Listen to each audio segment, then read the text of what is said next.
Olá pessoal, com vocês Gilmar Dias, professor de Química do Colégio Estadual Albert Sabin. Hoje eu preparei uma aula voltada para a galerinha da segunda série do ensino médio e o foco dessa aula é a revisão da matéria do terceiro ciclo. Então bora! Cinética química. O que é a cinética química? A cinética química é o ramo da química que vai estudar a rapidez das reações, o comportamento dessas reações em termos de velocidade. Então tá aqui, ó. Cinética química estuda a rapidez das reações químicas. Primeiro, o que é uma reação química? Reação química, gente, é uma transformação, onde eu tenho reagentes tornando-se produtos. Reagente à parte, né, são as substâncias iniciais e produtos são o resultado dessa reação química. Então, ó, os reagentes, eles têm que... na verdade, eles vão ter que passar por uma série de condições para que essa reação química se desenvolva. Quais condições são essas? Primeiro, esses reagentes eles têm que estar em contato, no mesmo local, digamos assim, em contato. O segundo é a afinidade. Eles têm que ter afinidade, os dois reagentes. O terceiro é o quê? É estabelecida pela teoria das colisões. As colisões entre os átomos e as moléculas têm que ser efetiva. As colisões terão que ser efetivas, eficazes. Para quê? Mas por quê, professor? Quando os choques entre essas moléculas são bem orientados, são frontais, tá? Ó, colisões efetivas e frontais, você tem uma quantidade de energia suficiente. Que energia é essa? É o nosso quarto critério. Então, vamos contar aí, ó. Primeiro, contato, né, entre os reagentes. Afinidade, tá? Eles têm que ser reativos, né, uns com os outros. A colisão tem que ser efetiva, né, frontal, bem orientada. E energia suficiente nós vamos chamar de energia de ativação. Energia de ativação é a energia necessária para que eu tenha uma reação química. Graficamente falando, nós podemos calcular essa energia de ativação subtraindo a quantidade de energia do complexo ativado, que é um estágio intermediário, e a entalpia dos reagentes. É uma coisa que eu vou falar mais pra frente, viu, gente? Aqui nessa aulinha. Então, ó, contato, afinidade, as colisões efetivas e frontais e energia de ativação. São as condições para aqueles meus reagentes se tornarem produtos. Tranquilo? A partir daí, nós começamos a observar o comportamento a partir da velocidade média, tá, e dos gráficos dessas reações.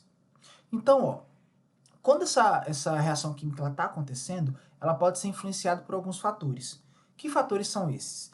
Então, ó, vamos olhar aqui para o lado esquerdo, ó, fatores que influenciam a velocidade da reação.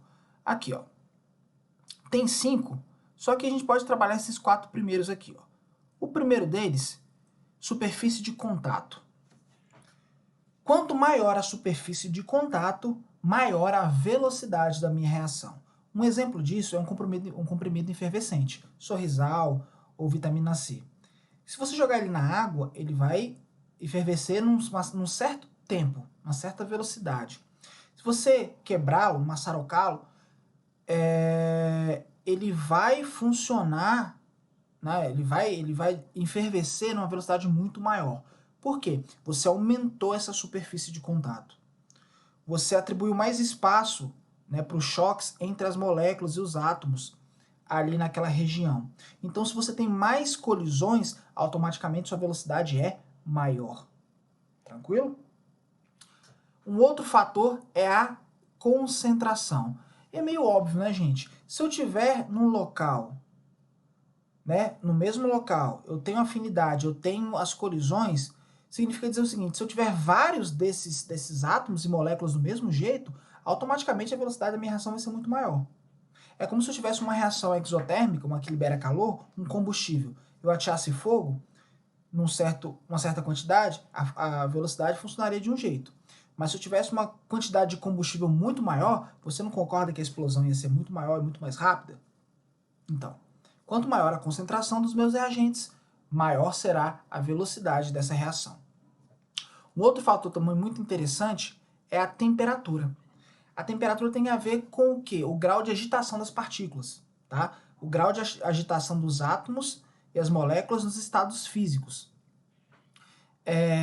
Vamos pensar o seguinte, quanto maior a temperatura, maior o nível de agitação entre essas moléculas. Se eu tenho um maior nível de agitação, você concorda que a energia térmica, que é o calor, né, em trânsito, ela não vai aumentar? Essas moléculas não vão se agitar mais? Vamos imaginar uma sala de 40 alunos, sem ventilador, sem ar-condicionado, no mês de setembro, né, na parte da tarde. Os alunos não vão conseguir parar de falar. Vão ficar irritados por causa do quê? Por causa do calor. Vão ficar incomodados por causa do calor. Então, vamos pensar o seguinte. Quanto maior a temperatura, maior a quantidade de energia que você coloca ali, né, pela temperatura e pelo calor, maior a quantidade de energia que você coloca ali. Automaticamente, maior a velocidade dessas reações. Catalisador. Catalisador, gente, ele não participa da reação. Ele age na forma de quê? Ele age para diminuir a energia de ativação. Como assim, professor? Quando você utiliza a energia de ativação, ela traça uma curva num gráfico de uma reação normal. E esse gráfico ele tem um ápice. O que o catalisador faz? Ele acelera a reação, diminuindo essa energia de ativação. Então, quanto mais catalisador, o catalisador que eu utilizar, menor será essa energia de ativação e mais rápida será essa reação. Tranquilo? Existem catalisadores inorgânicos, como a platina e o níquel, para algumas reações orgânicas. Mas também existe um catalisador biológico, que são as enzimas. As enzimas, elas são utilizadas como catalisador porque elas aceleram os processos metabólicos, tá, no nosso organismo. Catalisador biológico, beleza? E um outro fator é a luz. A luz também pode ser caracterizada como um fator que acelera a reação. Em algumas reações químicas, por exemplo, a fotossíntese, ou algumas reações orgânicas, tá? Elas estão intimamente ligadas. Então, quanto mais incidência de luz no local, maior a velocidade da reação. Tranquilo? Belezinha, né? Suave. Vamos continuar. Olha só. Quando eu falei no catalisador, observem aqui, ó. Aumenta a velocidade de uma reação sem, participar. Ou seja, ele não é consumido durante o processo. Então, você observa que você tem um reagente e lá você gera o produto, correto? Você tem que passar por essa montanha, né? Essa montanha russa aqui, vamos dizer. O que tá de preto lá, gente, é energia de ativação. Precisa disso aqui, tudo, tá bom? Lá em cima, aqui em cima, é o complexo ativado. Tranquilo? Complexo ativado. Então, o caminho dos reagentes até o complexo ativado eu chamo de energia de ativação. O que o catalisador faz? Ele diminui a lombada, aqui em amarelo, aqui em amarelo. Vou aumentar aqui, olha só, aqui em amarelo, ele diminui o caminho. Se ele diminui o caminho, a velocidade ela é maior. Tranquilo? Vamos aqui interpretar os gráficos aqui, Os gráficos. Coordenada x e coordenada y, tá? Caminho da reação, energia, tá? Envolvida durante o processo.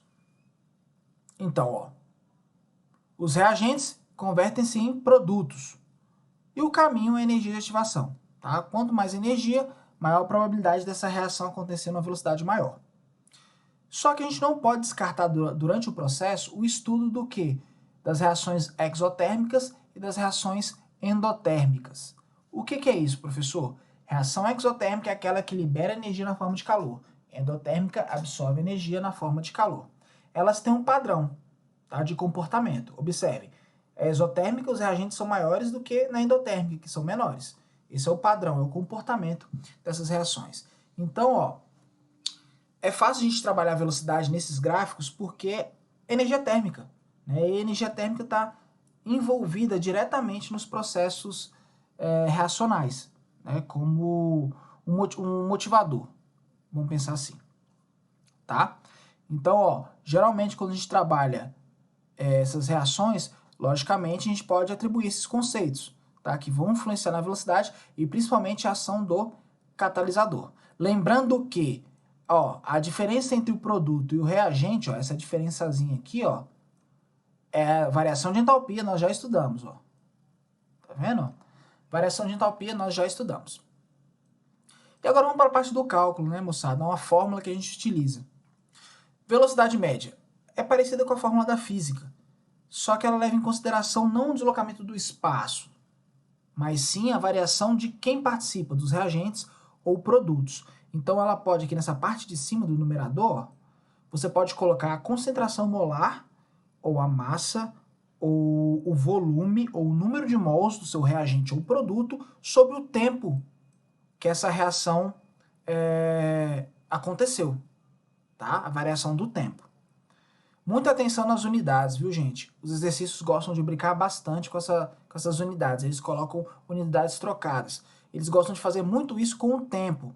Às vezes, no texto, ele coloca um tempo em minutos e nas respostas ele quer um tempo em segundos. Então, ó, vamos sempre ficar atentos com isso. Ah, professor, eu calculei minha velocidade deu negativa. Ó, não caia nesse pega. Não existe velocidade negativa. É por isso que você tem esses colchetes aqui, ó.